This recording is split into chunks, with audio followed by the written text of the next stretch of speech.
I'm running for the mayor of Cayce because in December, our city decided to quickly annex some property across the river in Cayce. And I called one of our councilmen and said, why are we doing this so quickly? And I was told that it was to realize the tax monies. So I said, oh, great, you know, what is that amount?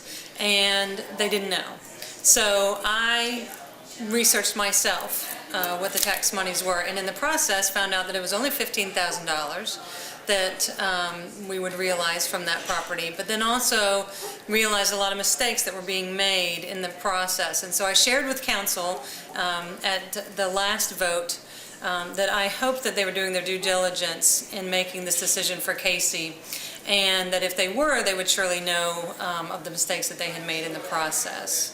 So the biggest concern that I had with the way that was handled was that we weren't listening to the voice of Cayce and to the citizens of Cayce. Something that's very important to me, and the first thing that I'll do as mayor, is to get the citizens of Cayce involved in sharing their voice in creating their vision for Cayce.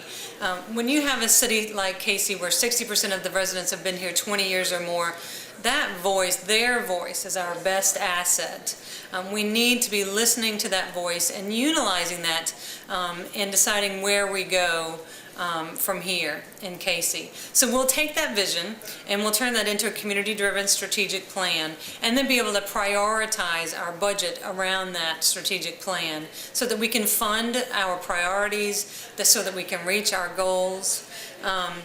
And that strategic plan will not sit on a shelf. It won't gather dust. It'll be something that we use on a daily basis to decide whether we annex property. You know, we can look at that plan and decide yes or no. Do we do that? Where do we want to put our energies on a daily basis? It will be a guide, and that will be something that the citizens of Cayce had a role in.